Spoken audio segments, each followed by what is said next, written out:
welcome to this new episode of Continuum Gaming, and in this episode we are going to have a look at another SailfishOS related topic. It's a pretty small video I'm going to show you because it's really a very straightforward app I'm going to show you in this video, but I still think it's worth mentioning and it's a good one because it's called Fahrplan, which is of course a German name for routing plan or something like that. So some kind of a train ride path there, or a tram more or less, depending on what you want to ride there. And in the end, it's not only for German train rides, but for a couple of other countries too, like I think Sweden is in there, Netherlands and other European countries are in there. I'm going to show you a list of which are there. And the good thing about it is it's of course a native app. It's going to use the official APIs and stuff like that from the, for instance, Deutsche Bahn in this case. And they will really show you the current and most current, most sophisticated information you can get there. Of course, you know, it's a train ride, so be very careful about it, especially in Germany, for instance. In Switzerland, it seems to be a little bit different. The trains are pretty on point. In Germany, they are often not. Sometimes yes, sometimes everything's fine and so on and so forth, but you will have a couple of delays and stuff like that going on there. And in these situations, some of these apps are really, really helpful. And of course, if you want to plan ahead and just do a trip or something, you can use this app to really get the best informations, where to go, when to, for instance, step out of the train, go to another one, and so on and so forth. So, just to show you everything, I'm going to use, of course, my Sony Xperia 10 Mark III in this case.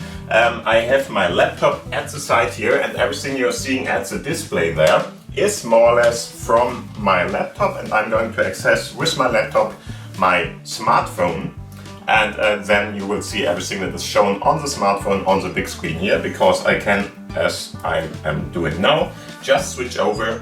And now if I have to unlock more or less before it's going to show up. And because I didn't reload for quite some time, I will have to do that now too, but now you can see everything that is going to be on my smartphone is going to be shown on the big screen too. I'm going to show you both of them, but just to let you know, the big screen will lag a little bit behind. It's just normal for this kind of technology. And other than that, let's have a look at the app. So first off, how to get the app. For that, I wanted to show you the real smartphone one too, of course. So I'm going to go next to the camera in the end, so that you can see both of them.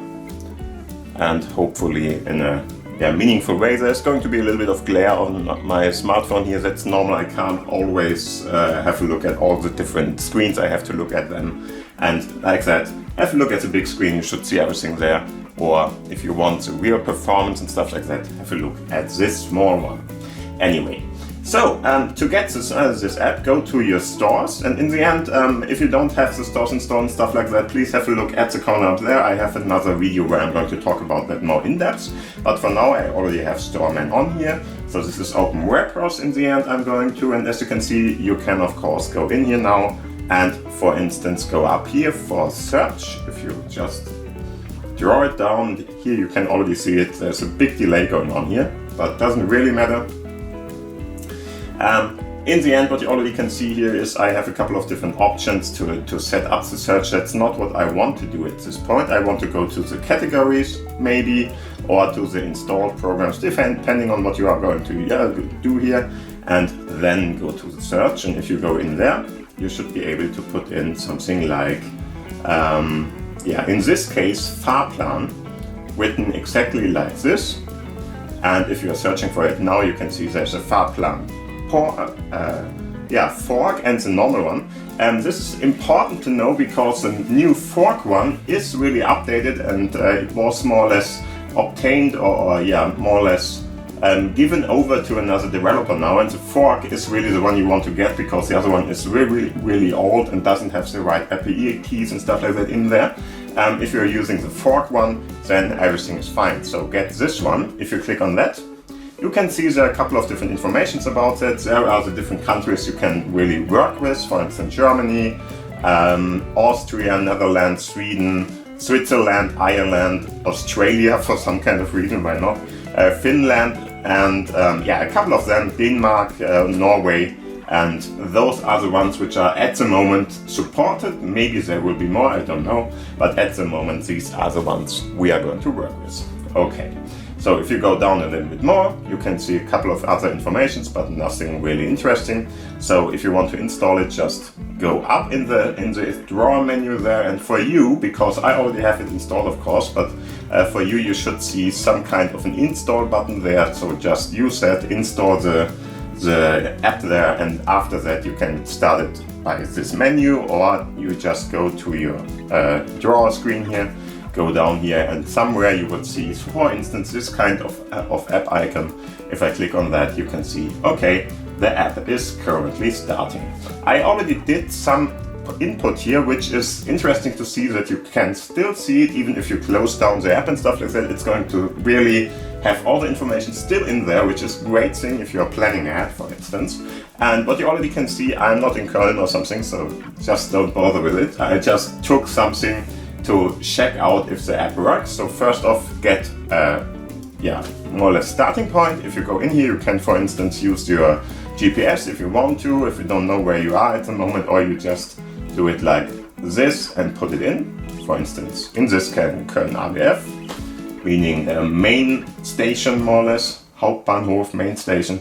And after that, get, for instance, in between step if you want to. So if you want to go a special route and you already know, hey, I need to go to the supermarket, which is at this place, but after that I want to go to a different part, or if you just know, hey, there's some kind of a construction work or whatever going on, you can already put that in too if you want to at this point. And same thing here with the GPS part and so on and so forth. And of course you can just use whatever you want, and of course the target point where you want to go. Then you can just search for, hey, what should I use here? For instance, should I use yeah, more or less when I am at the point where I want to go, or if I'm going to start there. So Abfahrt or Ankunft, meaning Abfahrt where I am at the moment, and here the train should start at a certain point. And of course, when I arrive my aim, then I can, for instance, go to Ankunft in this case. It's of course a German variant. If you have a different kind of language in your smartphone setup, of course you would see it in a different language here. Okay, and then of course just put in a date and a time in the end, and of course which kind of yeah, more or less which kind of traffic you want to use. So would you like to go with the faster lanes, which are more expensive, so maybe you don't want to have that, so use alle ohne ICE. In this case, ICE is yeah, one of the fastest trains you can get in Germany, one of the ones which really is high speed. Then you can of course go to only the local part, so if for instance you have some kind of a ticket which can only go with the Nahverkehr, so the close by traffic, more or less. Really bad translation, but it doesn't matter. And some other options here, just have a look at that and you should be fine. And if you are ready, just go to the next page, and here you will see a couple of different options. So a couple of really the different options when something is going on. So everything is in here. It's a little bit untidy if you ask me. The part here could, for instance, have some kind of a I don't know, separation between the lines or something would be better, but doesn't really matter, it's everything there. You have when it's starting, when you are going to be there, how long it takes, and how often you have to more or less step out of the train and go into something else. And if you are happy with that, then for instance, let's say you want to have the first one here, you just tip on it and you see you have even a pretty nice little option to see everything here. So for instance, where you have to go, which kind of state you are going to go from, so where do you have to go in the main station in this case. So for instance, in this case, yes, thank you, as always, I hate it, sorry for that. Yeah, in the end, as you can see here, You have the stage more or less where you have to go from. If there's some kind of delay or whatever happening, it's going to be shown there too. And of course you have the different kind of steps you have to go through. I like this overview. It's really a pretty nice one. I can't do anything much more here other than, for instance, I could put it into my calendar if I go down here. So in the lower part you can go to the draw menu too, and in this case you can put it, for instance, into your calendar if you really want to plan ahead and really have it placed there. Then you're going to get the different information here too. It's pretty basic what's going to be saved there, but it's working, and that's more or less what you want to have there, right? So, and in the end, this is the app. It's a pretty easy to navigate through app, so I don't have to really tell you much about it. For instance, if you want to go earlier or later, you can, for instance, use the draw menus here too. If you go up then, you can just change more or less when the different trains are going to arrive and stuff like that. Really interesting little app. What you can have a look at are the settings here too. So as you can see, I am in Germany at the moment and I'm searching for Köln, so it's really the Deutsche Bahn. But you have a couple of other ones as mentioned before. So for instance, if you're in Denmark or you want to go to Sweden or Austria or whatever, you can of course use one of the other providers here too and get a very similar option in there too. It's really a really nice app. Make sure, as mentioned before, that you're getting the new version, the forked one, because otherwise you're going to get the old one, which is not functional anymore. But the new one, the forked one in the store is really a great one and a great addition to have. It's easy to use, it's very, yeah, there's nothing really cluttered or something about it. So no kind of, I don't know, no kind of advertisement and stuff like that is going on there, because it's a really native app running on SailfishOS, and you really only get the most important information about what you are going to have here. Yeah, and that is more or less everything I wanted to show you in this episode. Thank you for watching, thank you for listening. If you liked this episode, please give it a thumbs up, of course. If you want to subscribe, the button is down below. And of course, thank you for watching, thank you for listening. Have a great time, have a great day. And if you have any kind of questions, comments, whatever, put them down below into the commentary section. Other than that, thank you for watching, see you around, and bye. Bye!